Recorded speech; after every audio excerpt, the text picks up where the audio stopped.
ಗೀತೆಯನ್ನ ನಮಗೋಸ್ಕರ ಪ್ರಸ್ತುತಪಡಿಸ್ತಾರೆ. ಅದೇ ರೀತಿ ಈಗ ವಿಜಯ ಪ್ರಕಾಶ್ ಸರ್ ಅವರಿಂದ ನಿಮ್ಮೆಲ್ಲರಿಗೂ ತಿಳಿದಿರುವಂತೆ ಅವರ ನೆಚ್ಚಿನ ಗೀತೆ ಶಿವೋಹಂ ಗೀತೆಯನ್ನ ಕೂಡ ವ್ಯಕ್ತಪಡಿಸ್ತಾರೆ. ಕಾರ್ಯಕ್ರಮದ ನಿರೂಪಣೆಯನ್ನ ನಿಮಗೋಸ್ಕರ ನೆರವೇರಿಸಿಕೊಡಲಿದ್ದಾರೆ ಅನುಶ್ರೀ ಅವರು. ಅವರನ್ನ ಕೂಡ ಈಗ ವೇದಿಕೆಗೆ ಸ್ವಾಗತಿಸೋಣ.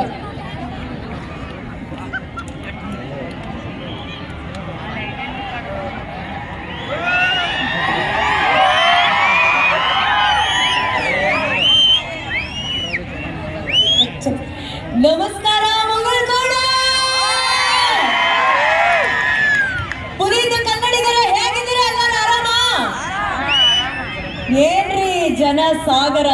ಪ್ರತಿ ಬಾರಿ ವರ್ಷದಲ್ಲಿ ನಾವು ಸರಿಸುಮಾರು ಒಂದು 20 ಮಿನಿಮಮ್ ಕಾರ್ಯಕ್ರಮ ಮಾಡಿದ್ರು ಕೂಡ ಅಷ್ಟು ಜನ ಸೇರಿಸಿದ್ರು ಕೂಡ ಇಲ್ಲಿರೋ ಜನರ ಮ್ಯಾಚ್ ಮಾಡೋದಕ್ಕೆ ಆಗಲ್ಲ. ಅಷ್ಟು ಜನ ಸಾಗರ ಇಲ್ಲಿ ಸೇರಿರ್ತಾರ. ಎಲ್ಲ ಹೇಗಿದ್ದೀರಾ? ಆರಾಮ? ಎಷ್ಟು ಜನ ಬಂದಿದ್ರು ಒಂದ್ಸಲಿ ಕೂಗಿ ನೋಡೋಣ.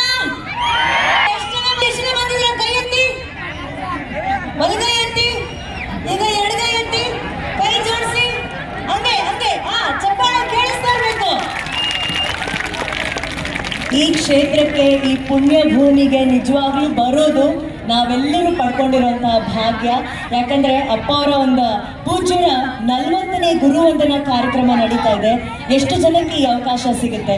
ಈ ಅವಕಾಶ ನಮ್ಮಂತ ಕಲಾವಿದರಿಗೆ ಕೊಟ್ಟದಕ್ಕೆ ಮೊದಲನೇದಾಗಿ ವೇದಿಕೆಯಲ್ಲಿ ನಿಂತು ನಾನು ಪರಮ ಪೂಜ್ಯರಿಗೆ ಧನ್ಯವಾದಗಳನ್ನ ತಿಳಿಸ್ತಾ, ಅವ್ರಿಗೆ ನಮಸ್ಕರಿಸ್ತಾ, ಇವತ್ತು ವೇದಿಕೆಯಲ್ಲಿ ಸಂಗೀತದ ಮಳೆಯನ್ನ ಹರಿಸೋದಕ್ಕೆ ಕರ್ನಾಟಕ ಅಷ್ಟೇ ಅಲ್ಲ ವಿಶ್ವ ವಿಖ್ಯಾತವನ್ನ ಪಡ್ಕೊಂಡಿರುವಂತಹ ಕಂಚಿನ ಕಂಠದ ನಮ್ಮೆಲ್ಲರ ಅಚ್ಚುಮೆಚ್ಚಿನ ಗಾಯಕರಾದಂತಹ ವಿಜಯ ಪ್ರಕಾಶ್ ಸರ್ ಇರ್ತಾರೆ. ಈಗ ವಿಜಯ್ ಪ್ರಕಾಶ್ ಸರ್ ಹಾಡ್ತಾ ಇದ್ರೆ ಅದೇನೋ ಒಂದು ಡಿವೈನ್ ಫೀಲಿಂಗ್ ಅಂತ ಹೇಳ್ತಾರಲ್ಲ, ಹಾಗೆ ಇವತ್ತು ಆ ಒಂದು ಭಾವನೆಗೆ ಜ್ಯೋತಿಯಾಗಿ, ಅವರ ಹಾಡಿಗೆ ಇವತ್ತು ಜ್ಯೋತಿಯಾಗಿ ನಮ್ಮ ಕಾಶಿಯಿಂದ ಬಂದಂತ ತಂಡದವರು ಗಂಗಾರತಿಯನ್ನ ಮಾಡೋದ್ರ ಮೂಲಕ ಕಾರ್ಯಕ್ರಮಕ್ಕೆ ಒಂದು ಶಂಖವಾದ್ಯ ಹಾಗೂ ಗಂಗಾರತಿಯ ಮೂಲಕ ಕಾರ್ಯಕ್ರಮಕ್ಕೆ ಒಂದು ಅಧಿಕೃತ ಚಾಲನೆಯನ್ನ ನೀಡಲಿದ್ದಾರೆ. ಹಾಡು ಮಹಾಪ್ರಾಣ ದೀಪಂ.